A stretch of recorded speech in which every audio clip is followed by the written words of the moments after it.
지난번에 제가 글자를 하나 잘못 읽은 게 있습니다. 나중에 보니까 16페이지 한번 보시죠. 16쪽 보시면 이게 원래 복희 64궤 방위도라고 그래서 이거를 설명하려고 그러면 이게 시간이 굉장히 걸립니다. 이 복희 64궤 방위도 이 안에 상수역, 한나라 때부터 내려오던 그 상수역학의 진수들이 다 들어있거든요. 그래서 이거를 제가 일일이 설명을 해드릴 수가 없습니다. 근데 언제 기회가 되면 한번 하겠습니다. 제가 주역 연구로 석박사를 다 했는데, 주자의 이 복희 64개 방위도하고 이 뒤에 쭉 나오는 궤변도미 이런 것들을 제가 다 풀었거든요. 다 풀었는데, 이 양만 해도 하여튼 엄청나요. 이 안에 들은 이 원하고 요 사각 안에 있는 것만 해도 이게 엄청난 내용을 담고 있습니다. 그래서 그냥 대강 우선 넘어갔습니다. 그런데 나중에 이 책을 끝날 때쯤 되면은 여러분들께서 이제 주역을 이해를 하시게 되니까 역을 그때 설명을 해드려야 이해가 갈 겁니다. 이게 그래서 건너뛰었습니다. 그런데 16쪽에 보시면은 복희, 사도, 기설, 개, 출소시, 개소시, 득지, 이지제, 정지인데 그걸 제가 연지라고 읽었어요. 보니까 이게 뺄 정자입니다. 손을 뺀다. 또 손을 곧다. 사람이 곧다. 곧을 정자와 같은 의미로 곧을 정자입니다. 정지입니다. 그 사람 호가. 근데 제가 이걸 연지로 잘못 읽었습니다. 근데 이건 정지로 정자입니다. 문왕팔계 차서도 문왕팔계 방위도 굉장한 다 의미가 담겨 있습니다. 그런데 이걸 다 제가 논문을 풀었는데 지금은 말씀드려도 이해가 안 가니까 나중에 말씀을 드리겠습니다. 또 20쪽의 궤변도 역시 마찬가지입니다. 궤가 생성되는 법칙을 쭉 이렇게 쓴 것들인데 이것도 나중에 지금은 말씀드려도 헷갈리기만 하지 이해가 안 갑니다. 영.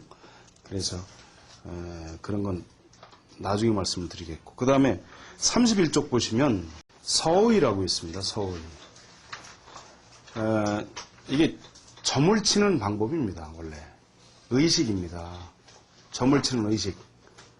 그래서 맨 먼저 아주 청결한 지역을 택해가지고 정갈한 데에 뭐 상을 넣고 뭐 어떻게 하고 하는 18변법을 쭉 설명한 건데, 역시 지금 말씀드려봐야 이게 다 소용이 없습니다. 나중에 이거를 쭉 같이 해나가겠습니다. 근데 이 서의 내용은 제가 번역해 드릴 수가 있지만 지금 이 18변법을 하지는 않습니다. 왜냐하면 18변법을 하면 시간이 굉장히 걸립니다. 이 점 한 번 치는데.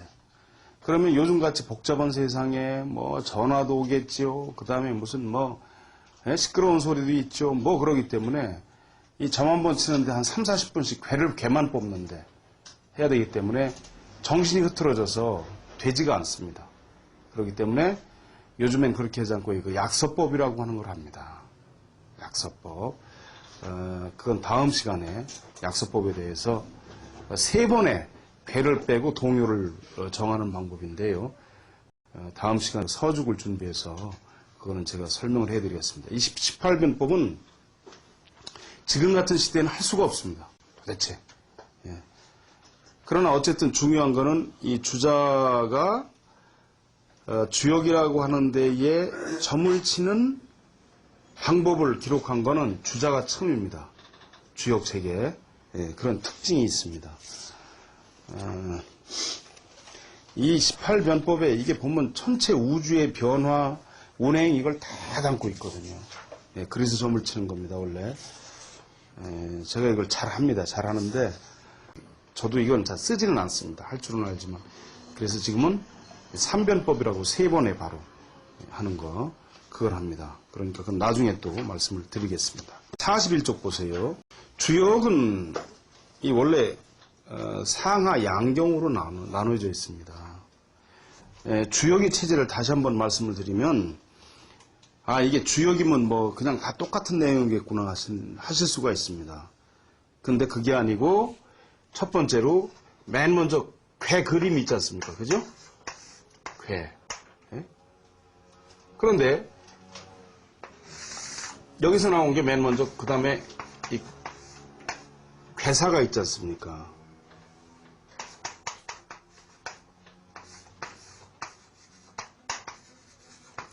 그 다음에 효사가 있죠.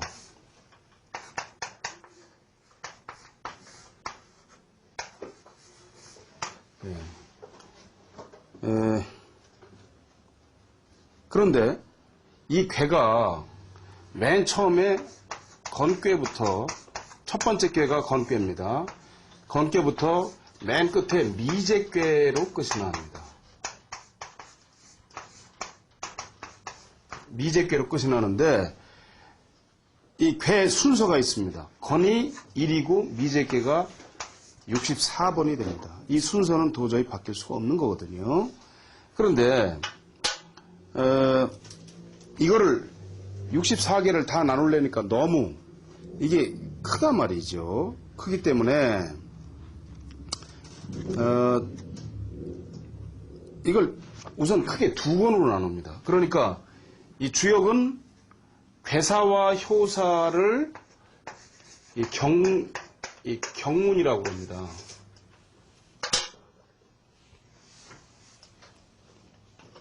괴사와 효사는 이 경문이 돼요. 경문. 조금 제가 말씀드린 순서가 좀 두서가 좀 바뀌었구만요. 자, 보시면 경문이 되는데 이 경문이 이게 건괴에서부터 미제괴까지 해서 64괴다 이 말씀입니다. 그래서 64개예요. 1번 64 미제괴가 64개입니다. 이게 경문이고 그 다음에 경문이 있으면 전문이라고 하는 게 있습니다. 흔히 주역을 경전이라고 그러거든요. 주역을 말할 때 우리는 주로 주역이라고 많이 씁니다만 중국 사람들은 옛날부터 원래 이렇게 역경이라고 주로 많이 썼습니다. 이게 하나의 경전이에요. 경전. 전체가 다. 그런데 이걸 세분해서 쪼개면은 역시 이 안에서도 경문이 있고, 그죠? 경문이 있고, 그 다음에 전문이 있습니다. 전문 이렇게 두 개로 나뉩니다. 그러니까 이 윗거를 다시 말씀을 드리면,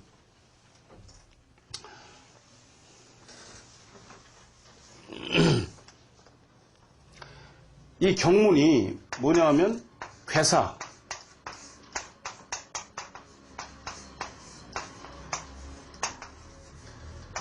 그 다음에 효사,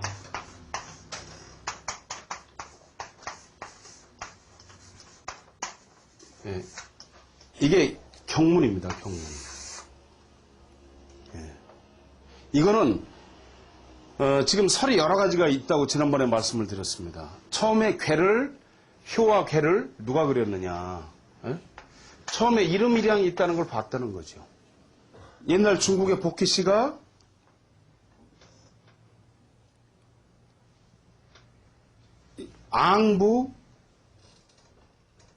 앙관찰부예요. 하늘을 우러러서 천문을 살피고 우러러서 땅에 굽어서 땅의 지리를 살펴가지고 봤더니 양과 음이 아닌 게 없더라 이거예요. 모든 것이 음양이더라는 겁니다. 그래서 맨 먼저 하나를 그어서 양을 만들고 그 다음에 또 하나를 그어서 음을 만들었다. 말씀을 드렸을 겁니다. 그리고 이 순서에서 양이 양을 낳으면은 이렇게 되고 음이 양을 낳으면 이렇게 되고 그죠? 예. 그렇게 해서 괴로 발전하는 걸 지난 시간에 복희 64개, 8개 차서, 64개 차서로 말씀을 드렸습니다. 그런데 이 내용에다가 글을 써붙였다 이 말이에요. 글을. 이건 어떻다 글을 써붙인 그것이 괴사와 효사입니다. 괴사라고 하는 거는 예를 들어서 건괴다 그러면 이렇게 돼 있으면 이 건의천괴라고 그러는데 이 건의천괴에 총체적인 의미를 붙인 거고요. 효사라고 그러는 건 여기서 이걸 초효라고 그럽니다. 초효, 2효, 3효, 4효, 5효, 상효 이렇게 말을 합니다. 네? 이 효사 하나하나를 효에 담긴 의미를 써붙인 것을 효사라고 그럽니다. 그래서 경문은 괴사와 효사뿐입니다. 그런데 전문에는 어떤 것이 있느냐? 전문이란 뭐냐면은 그렇죠. 먼저 경문 조금 설명을 더 해드려야 되겠네요. 이 괴와 효에다가 글로써 써붙였단 말이죠. 내용을. 그것을 뭐라고 그랬느냐 하면은 전해지는 전설에 의하면 누가 확인된 건 아닙니다만은 사마천이 쓴 사기에도 그렇고 여러 군데 그게 나옵니다. 나오는데 요 괴사라고 하는 거는 문왕이 썼다는 겁니다. 주나라에 문왕이. 예? 그리고 요 하나하나 효사라고 하는 건 문왕의 동생인 주공이 썼다는 겁니다. 주공이 이걸 달았다는 겁니다. 그래서 이건 경문이라고 얘기를 하고 이 내용을 나중에 공자가 풀었어요. 물론 공자가 풀지 않았다라고 하는 설도 있습니다. 하지만 고대로부터 그렇게 내려왔으니까 편의상 공자가 풀었다고 저는 말씀을 드릴게요. 근데 공자가 풀 수밖에 없었다라고 하는 내용이 제가 읽을 때는 앞으로 말씀을 드리겠습니다. 그런 심중 가는 데가 많이 있습니다. 근데 이 전문은 10편으로 되어 있습니다. 10편. 그래서 이거를 십익이라고 합니다. 십익. 10개의 날개라는 뜻입니다. 그러니까 경문을 푸는 걸 전문이라고 그럽니다. 전문인데 요거를 10편으로 나눴어요. 그러니까 이 경문을 괴사와 효사를 이해하기 쉽도록 만드는 10가지의 날개를 달았다 그래서 십익이라고 얘기를 합니다. 그래서 앞으로 나옵니다만 뭐가 있느냐면 우선 이 단전이 있습니다. 단전. 요 단전이란 뭐냐 하면 괴사의 뜻을 설명한 것을 단전이라고 그래요. 요 괴사를 지금 여기 와서 이제 단전이라고 하니까 괴사를 설명한 것이 단전이니까 그런데 괴사 자체가 단입니다. 단 원래. 괴사를 단이라고 그래요. 그런데 그 단을 풀었다 이 말입니다. 그래서 단전입니다.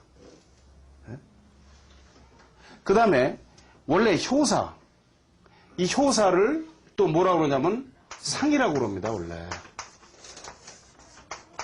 상이라고 그래요. 원래. 그런데 이것을 효에 관한 것을 풀었다 해서 상전이라고 얘기를 합니다. 그런데 이 상전은 원래 상전이라고 하는 건 효사만을 상은 원래 효사를 얘기하지만 요 상전에는 단전은 괴사만 풀었어요. 전부 다. 이제 앞으로 우리가 공부를 해나가야 되는 순서이기 때문에 말씀을 드리는 겁니다. 그런데 상전은 효사만 푸는 게 아니라 괴사를 푸는 것도 있습니다. 그래서 괴사를 설명한 것을 대상전이라고 그러고 효사의 상을 설명한 것을 소상전이라고 그렇게 얘기를 합니다. 예? 이제 앞으로 다른 편들은 책 뒤에 별도로 전문으로 해서 나옵니다만은 여기 단전하고 상전 이 두 가지는 지금 이 앞에 그 괴사 효사 뒤에 쭉 설명이 붙어 나오기 때문에 그래서 제가 말씀을 미리 드립니다. 그런데 이 경전이 책이 두꺼우니까 이걸 반으로 나눴어요. 그래서 처음에 건괴로부터 2괴. 2괴가 이게 30번째입니다만 2괴까지를 나눠서 이걸 상경이라고 얘기를 하고 그 다음에 31번째인 택사남, 함괴로부터 미제까지를 나눠가지고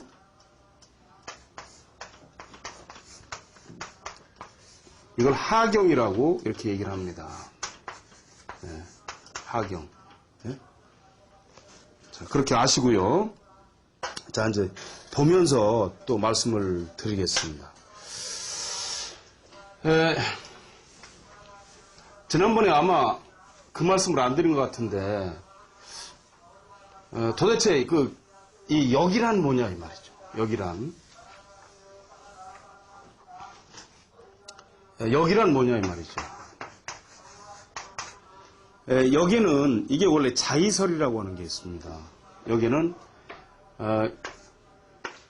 이 글자 자자, 그죠? 뜨드 있자, 이 자의설이라고 하는 게 있습니다. 자의설. 그런데 이 역은 세 가지로 분류를 합니다. 원래 첫째가 간역이 있습니다. 예. 그 다음에 두 번째가 변역이 있습니다. 변할 변자입니다.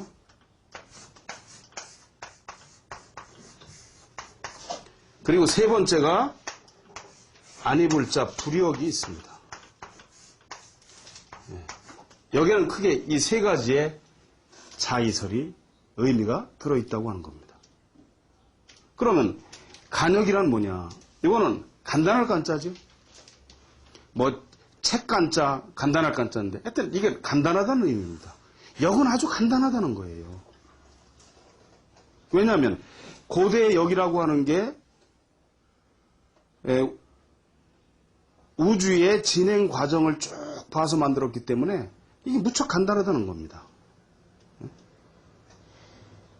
왜냐하면 간단하고 평이하고 쉽다는 거예요. 그저 아침에 해가 뜨고 저녁이 되면 해가 지고 그 다음에 봄이 되면은 식물이 자라고 여름이 되면 싹 트고 여름이 되면 자라고 가을이 되면 열매를 맺고 겨울이 되면은 사그러진단 말이죠. 그 다음에 해가 뜨고 해가 지고 달이 뜨고 뭐 이게 월이 가고 한 해가 가고 똑같이 평이해. 이 우주 만물에 사는 법칙이 모든 게 아주 간단하고 평이해. 그것을 담았다는 겁니다. 그래서 이 역이라고 하는 건 아주 간단하고 평이하다. 그 다음에 두 번째 변역이라고 하는 건 뭐냐? 역은 끊임없이 변화한다는 겁니다. 아까 말씀드렸듯이 봄이 되면은 식물이 싹 트고 여름이 되면 성장하고 가을이 되면 열매를 맺고 겨울이 되면 사그러져서 감추지 않습니까? 그런데 그 법칙은 그냥 너무 간단하고 평이해. 사람이 살듯이. 하지만 이건 끊임없이 그 안에서 변화한다는 거죠. 싹 트고 자라고 결실하고 사그러지고. 네? 끊임없이 변한다는 거예요. 봄이 오고 나면 여름이 있고 그 다음에 가을이 오고 겨울이 오고. 네? 이런 것들이 끊임없이 역은 변해. 그래서 변하지 않으면 역이 아니라고 서문에서 주자가 그랬습니다. 그 다음에 불역이라는 건 뭐냐? 바뀌지 않는다는 겁니다. 그럼 주역 자체가 바뀌느냐 바뀌지 않느냐 그 말씀이 아니고 아까 말씀드렸지만은 자 봄이 되면 싹트고 여름이 되면 자라고 가을이 되면 결실을 맺고 겨울이 되면은 사그러진다. 또 사람이 태어나서 죽는다든가 해가 떠서 저녁이 되면 기운다든가 이러한 천지가 운행하는 우주 천지 만물이 변화하고 운행하는 법칙은 절대로 바뀌지 않는다 이 말입니다. 그 바뀌지 않는 법칙을 담았다 이거죠. 그래서 크게 이 역이라고 하는 글자에는 이런 자의설에 따라서 세 가지 삼역이 있다고 얘기를 합니다. 그래서 여기는 이 의미가 모두 다 담겨 있습니다.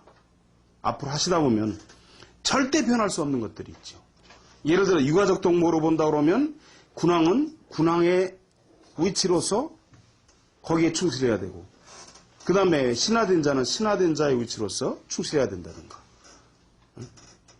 그 다음에 아비는 아비된 자로서 충실해야 되고 자식은 자식된 자로서 직분을 다해야 된다. 이런 것들은 변하지 않는다고 하는 그런 위치의 그 의미에서 나온 것들입니다.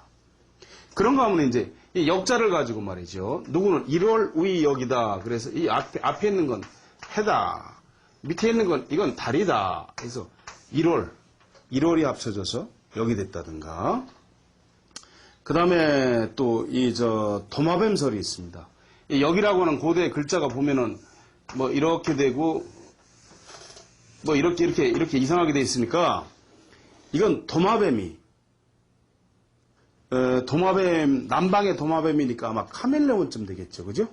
카멜레온이 하루에 12번씩 색깔이 바뀌듯이 바뀐다 하는 의미에서 그 글자가 그 도마뱀의 그 형태를 본받은 것이다. 뭐 이런 설 등이 있지만 기본적으로 간역과 변역과 부력이 있다고 하는 것은 꼭 아셔야 됩니다. 이제 그걸 담았는데 자 한번 보시겠습니다. 이 앞에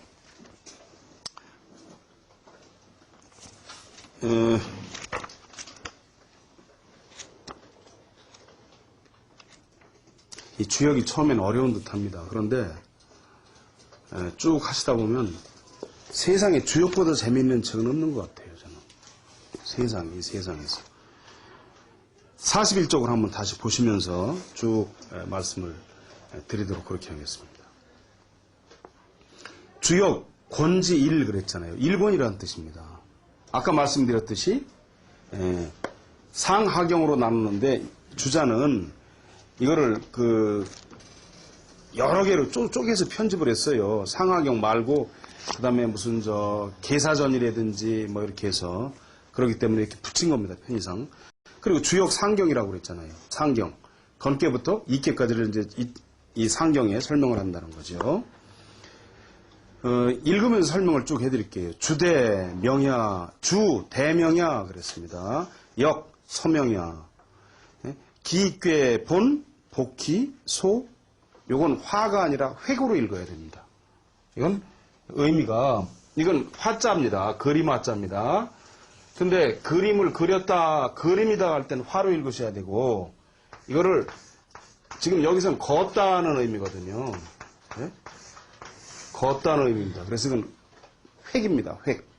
화가 아니라 획으로 읽으셔야 됩니다. 주대명야. 주라고 하는 건 우리나라가 우리는 조자를 있습니다만 중국에서는 명대, 청대, 한대 이렇게 우리는 한나라, 청나라, 명나라 하듯이 그렇게 합니다만 나라가 쭉 밑으로 내려오면서 이어지기 때문에 대라고 합니다. 그래서 주는 나라 이름이다. 그 다음에 역은 서명이다. 책 이름이라는 거죠. 기괴, 본, 복희, 소회 그랬습니다. 그 괴는 본래 복희가 그린 것이라는 거죠. 본래 복희가 그린 것인데 유, 교역, 변역지이다 그랬습니다. 교역. 교역도 사실은 바뀌는 거고 변역도 바뀌는 거예요. 교환하는 거예요. 교환. 서로 하나씩 주어서 바뀌는 겁니다. 이게. 그리고 변역의 의미를 같이 담고 있다. 고위지역이다. 그래서 이른바 그것을 역이라고 한다 해놓고 이렇게 되어 있습니다. 기사즉 문왕 주공 소계 그랬습니다. 이 계자는 매일 계자입니다. 맨다 어디다 붙들어 맨다. 그런데 이걸 글을 달았다 그러지 않습니까 우리가. 토를 달았다, 글을 달았다, 사족을 달았다 이러지 않습니까? 예. 그렇기 때문에 기사 여기서 사라는 건 아까 말씀드린 대로 뭐죠? 괴죠. 예? 괴사. 괴사는 즉 괴사와 효사죠. 괴사와 효사는 문왕과 주공이 단 것이다 이 말이죠. 글을 써서 달았어요. 그림에다가 복희가 그림을 그려서 내려왔는데 괴만 가지고 내려왔는데 주대에 와서 문왕 주공 때에 이걸 달았다는 겁니다. 고 계지주 그러므로 주라고 주역이라고 달았다 이 말입니다. 그래서 그 다음에 이 기간질입니다. 이 질자가 우리가 책 한 질 두 질 할 때 쓰는 이 질자입니다. 그냥 이 질자의 이 글자입니다. 그 간질 간이라고 하는 건 책입니다. 그 책질을 간질이 중대 무겁고 커요. 너무 커요. 그래서 고로 분의 상하 양편 아까 말씀드린 대로 건괴에서부터 이괴까지 쪽에서 상편, 상경, 그 다음에 31번째 함괴에서부터 미제괴까지 해서 하경 이렇게 나눴다는 거죠. 그 다음에 경즉 복희지해 문왕 주공지사야 그랬습니다. 그래서 이 경이라고 하는 거에는 복희가 그린 것과 문왕과 주공이 살을 단 것을 포함해서 경이라고 한다는 거죠. 요 괴 그림과 지금 괴사와 효사 그걸 얘기하는 겁니다. 그 다음에 병 아울러서 공자 소작지 전시편 그랬습니다. 공자가 지은 바의 전문, 경문을 해설한 것을 전문이라고 합니다. 전문 시편이 있는데 그것이 총 그것까지 합쳐서 무릇 12편이에요. 공자가 쓰신 것이 10편이 있고 먼저 주역, 경전, 상편, 하편에서 12편이 되는 거죠. 그 다음에 그런데 이렇게 되어 있습니다. 중간 파의 제유 소란. 근데 그 중간에 이것이 내려오다가 파라고 하는 것 잠옷 이런 얘기입니다. 매우 그 말이에요. 예? 잠옷 매우 우의 제유 여러 육아들이 여러 육아들이 난을 일으켰단 말이죠. 시끄럽게 했어요. 이게 무슨 말이냐면 동진시대 때 내려와가지고 왕필이라고 하는 사람이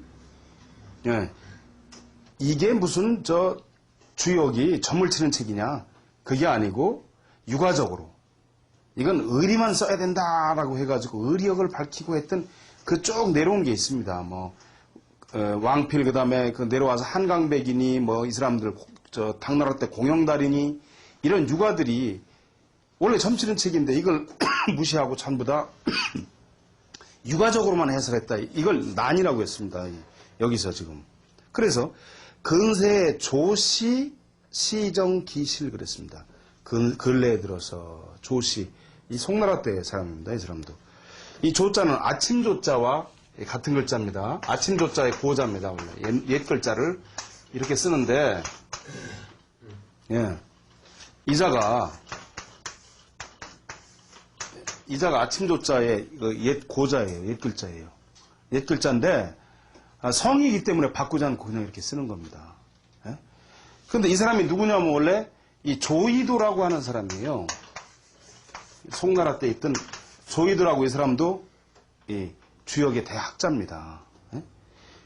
그 조씨가 시정기실 처음에 그 잘못된 것을 바로잡았단 말이죠.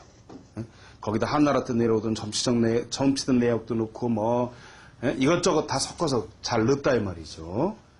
그 다음에 이 민흥진합 고문.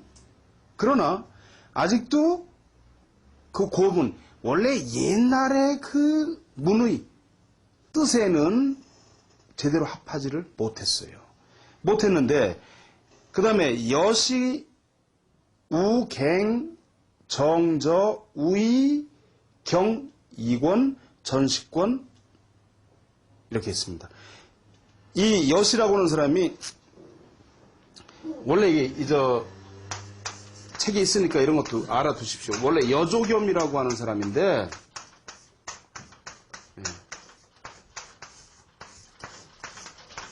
이 여조겸이라고 하는 사람인데 주자보다 한 살이 적었던 사람인데 여조겸이라는 사람입니다. 그런데 주자하고 같이 그 저서를 냈어요.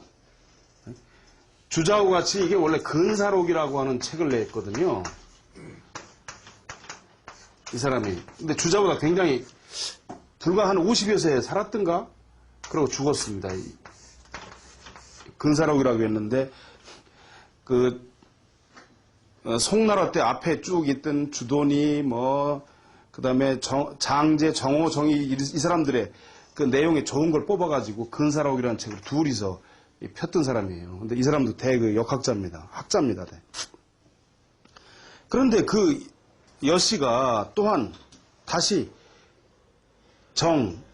저라고 하는 건 여기서 지을 저자인데 교정했다 이 말입니다. 교정했어. 우의 경이곤 그 상경, 하경 두 권을 제대로 잘 교정을 했다. 그 말입니다.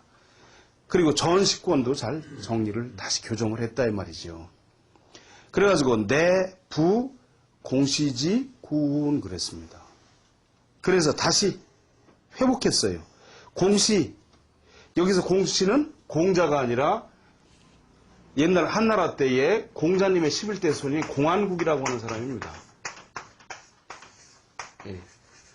이 공안국이 주역의 대학자인데 왜 그러냐면 공안국 이전에 주역이 내려왔는데 그 공자님의 옛날 집을 수리하기 위해서 벽을 허물었는데 그 안에서 책이 쏟아져 나왔는데 고문이 나왔단 말이에요. 그 고문이 뭐냐면 지금 이런 글자가 아니라 무슨 지렁이가 기어가도 다 뭐 이런 식으로 이렇게 생겼단 말이죠. 각골문이고 뭐 이렇게 된 것들.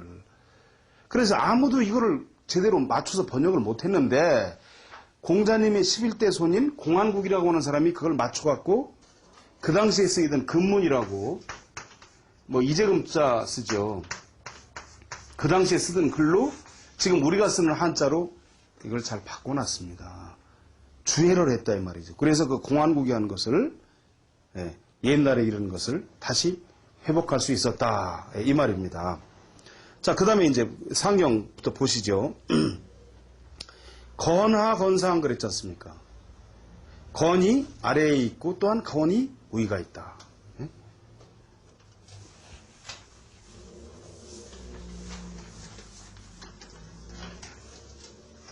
자, 지금 이제 배가 이렇게 돼 있지 않습니까? 이건 지금 원문에 보시면 그 옆에 건, 원형, 이정 그랬죠? 그런데 이렇게 건 하시면은 건만 하면은 나중엔 애울 수가 없어요. 이해가 안 가요. 왜 그러냐면 주역에는 이런 건자도 있습니다. 네? 이런 건자도 있어요. 이거는 이렇게 됩니다.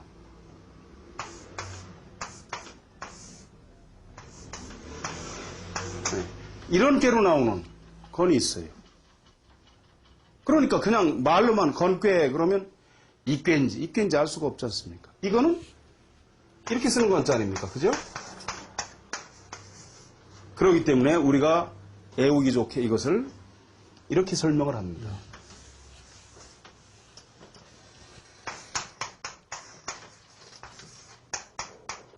건의천, 예?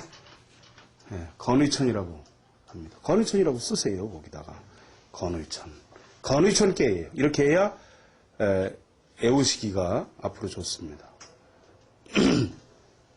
건의천. 자, 그런데 보시죠. 건, 원형, 이정 그랬습니다. 건은 원코, 형하고 이하고 정하다 그랬거든요. 일반적으로 그냥 설명을 하면은 원이란 으뜸이고 형이란 형통함이고 이란 이로움이고 정이란 고듬입니다. 그런데 이것을 크게 형통하고 고다야 이롭다 이렇게 얘기하기도 합니다. 그런데 주역에 있는 64개 모든 것이 이 사실은 건의천계에 다 들어있고 이 건의천계에 있는 모든 내용이 이 원자에 다 들어있습니다. 원래가. 이제 그 주자각을 쭉 설명한 것이 앞으로 나옵니다. 그리고 점을 쳤을 때 이괴가 나오면 어떻다는 것도 이제 말씀을 제가 드릴 거고 또 주자도 그렇게 했습니다. 자, 보세요. 거량반이라고 그랬지 않습니까? 이게 지난번에 말씀을 드렸죠. 음을 표기할 때 쓰는 반절법이라고 그래서 옛날부터 중국에서 요 글자는 무슨 의미다 할 때 나타내는 거라고요. 그러니까 거량반이니까 위에 거에서 기역을 띄고 그죠? 거량반이니까 거죠. 그 다음에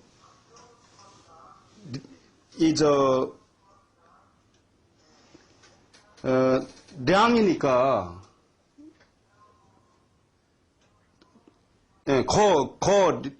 거언반. 예, 거언반. 그러니까 밑에서 받침을 때 우리 이두처럼 해서 건 이렇게 음을 나타낸 겁니다. 왜 그러냐면 그 전에 중국에는 하도 여러 군데 지역에 따라서 글자를 읽는 게 달라요. 그러니까 이건 건이다. 음이 건이다. 확실하게 나타내기 위한 거죠.